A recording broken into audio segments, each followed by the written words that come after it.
Sir Bandla Ganesh Prakash రాజ్పై చేసినటువంటి విమర్శలు ఇప్పుడు హాట్ టాపిక్గా మారాయి సార్. ఒక రాజకీయ విశ్లేషకుడిగా మీరు ఎలా అనలైజ్ చేస్తారు? ఎస్ అండి, ఇప్పుడు రాజకీయ విశ్లేషకుడిగా మాత్రమే నేను ఈ ప్రశ్న చూస్తాను. యాక్చువల్గా I don't like to comment on these kind of issues అనమాట. బండ్ల గణేష్ వర్సెస్ ప్రకాష్ రాజ్.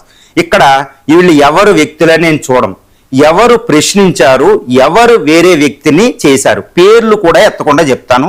కానీ ఇక్కడ భారతదేశంలో ప్రశ్నించే వాళ్ళు తక్కువైపోయారు.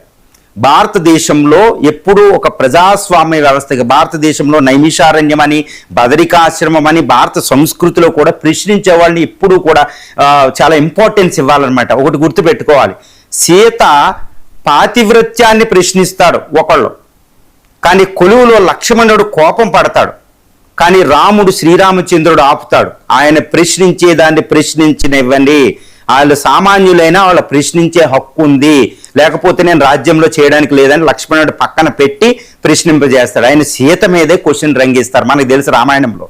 మరి అంత ఫ్రీడమ్ రాముడు ఇచ్చాడు కదా, భారత సంస్కృతిలో ఉంది కదా. తర్వాత జనకుడు కొలువులో ఉమెన్ కూడా ప్రశ్నిస్తారు, యజ్ఞవాల్కాయని ప్రశ్నిస్తుంది గరి. అప్పుడు అందరూ భయపడుతూ ఉంటారు, కానీ ప్రశ్నించండి అని అడుగుతారు. గుర్తుపెట్టుకోండి, ఈ ప్రశ్నించే లక్షణమే భారత సంస్కృతిని సజీవ సంస్కృతిగా మార్చింది. అరే బండ్ల గణేష్ ఇక్కడ వీళ్ళ విషయంలో ఎంత లోపలికి వెళ్ళాలండి, అంత లోపలికి వెళ్ళాలి. ఇలాంటి భారత సంస్కృతిలో ఉన్న ఒక లక్షణాన్ని తీసుకుని భారత రాజ్యాంగంలో ప్రజాస్వామ్యం వచ్చింది. ప్రజాస్వామ్యంలో ప్రశ్నించే వాళ్ళు లేకపోతే ప్రజాస్వామ్యం ఎప్పుడూ కూడా వర్కౌట్ అవ్వదు. అది వెస్టర్న్ డెమోక్రసీలో ఉంటుంది. ఇటు చైనాలో ప్రశ్నించే వాళ్ళు లేరు. ఇప్పుడు 37వ తియాన్మెన్ స్క్వేర్ అక్కడ మాట్లాడడానికి కాదు కదా, సోషల్ మీడియాలో పోస్ట్ పెట్టుకోవడానికి కూడా దిక్కులేదు.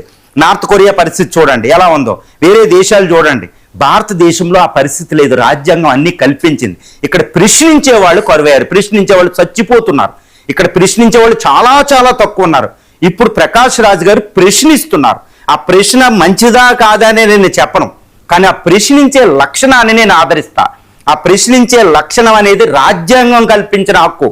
ఆ రాజ్యాంగపు హక్కు అనేది ఆయన ప్రశ్నిస్తున్నారు. అది ఎవరిని ప్రశ్నిస్తారు? ప్రకాష్ రాజ్ వెళ్ళి ప్రైమ్ మినిస్టర్ని ప్రశ్నించడం ఏంటి?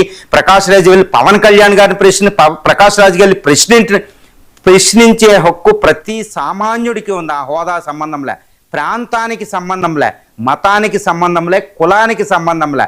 భారతదేశంలో పుట్టిన ప్రతి పౌరుడు ప్రశ్నించే హక్కు ఉంది. చూడండి, ఒక చిన్న విద్యార్థి సిబిఎస్ఈలో జరిగిన ఒక చిన్న స్కామ్ను ఒక అద్భుతంగా భారతదేశంలో తీశారు. అది ప్రశ్నించే లక్షణం. ఆ ప్రశ్నించే లక్షణం ఉంటే భారతదేశం వండర్స్ ఆఫ్ ది వండర్ జరుగుతుంది, ప్రజాస్వామ్య సౌభాగ్యం జరిగింది. మరి ఇప్పుడు ప్రకాష్ రాజ్ గారు ప్రశ్నించారు. ఈ ప్రశ్నించింది ఏదైనా బండ్ల గణేష్ గారు సమాధానం చెప్పే హక్కు కూడా ఉంది. దాన్నే చర్చ అంటాం. ఇప్పుడు బండ్ల గణేష్ గారికి ప్రకాష్ రాజ్ గారికి మధ్యలో జరిగింది చర్చ. దాన్ని అందరూ గమనిస్తున్నారు, ఇంకా ఇన్వాల్వ్ అవుతారు. దీన్నే ఆర్గ్యుమెంటేటివ్ ట్రెడిషన్ అంటారు. ఇలాగే ఉండడం వల్లే మనకు వేదాలు పుట్టినాయి, ఉపనిషత్తులు పుట్టినాయి. ఈ ప్రశ్నించే లక్షణం ప్రపంచానికి నేర్పింది ఉపనిషత్తులు. వాట్ ఈజ్ గాడ్ అనేది ప్రశ్నించేది నైమిషారణ్యంలో జరిగింది. ఈ చర్చ అనేది ఉత్తమం. కాబట్టి బండ్ల గణేష్ గారి మధ్యన ఈయన మధ్యన జరిగింది అద్భుతమైన చర్చ అండి. అందరూ పార్టిసిపేట్ చేయాలి, ఈ చర్చ కొనసాగాలి. కానీ ఈ చర్చ పక్కన పట్టకూడదు. ఇప్పుడు బండ్ల గణేష్ గారు ఈ ప్రశ్నించేటప్పుడు ఆ ప్రశ్నకి ఆయన సమాధానం చెప్పకుండా మాట్లాడిన ఒక మాట చాలా చాలా తప్పు. అది రాజ్యాంగ విరుద్ధం, అది భారత సంస్కృతికి విరుద్ధం. ఆయన ఏమన్నారంటే, నువ్వు తమిళ వాడువో, లేకపోతే కన్నడీగువో, లేకపోతే ఆంధ్ర వాడువో, తెలంగాణ వాడువో తెలుసుకో. అసలు ప్రశ్నించడానికి తమిళియన్ అవ్వాలా, ప్రశ్నించడానికి కన్నడీగా అవ్వాలా, ప్రశ్నించడానికి ఇది అవ్వాలా? ఆర్టికల్ 16 ప్రకారం అసలు ప్రాంతీయాలు వీటి మధ్యన అసలు డిస్క్రిమినేషనే ఉండకూడదని చెప్పింది. అఫ్కోర్స్ అది ప్రభుత్వానికి చెప్పింది, కానీ ప్రతి పౌరులు కూడా ఫాలో అవ్వాలి కదండి, అవ్వాలి కదా. కాబట్టి ప్రకాష్ రాజ్ గారు ఏ ప్రాంతానికి చెందినా భారతదేశంలో ఎవరినైనా ప్రశ్నించే హక్కు సామాన్యుడిగా ఉంది. కాబట్టి ఆయన ప్రశ్నించే హక్కుని ప్రశ్నించారు బండ్ల గణేష్ గారు.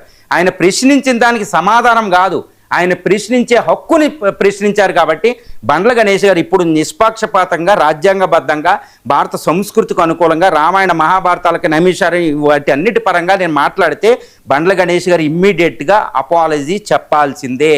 ఏ ప్రాంతం వాడు ప్రశ్నించడం అనే మాట చాలా తప్పు. కాబట్టి బండ్ల గణేష్ గారు ఒకటి గుర్తుపెట్టుకోవాలి, మీరు సినీ ఫీల్డ్ నుంచి వచ్చారా, ఈ ఫీల్డ్ నుంచి వచ్చారా, ఆ ఫీల్డ్ నుంచి వచ్చారా కాదు.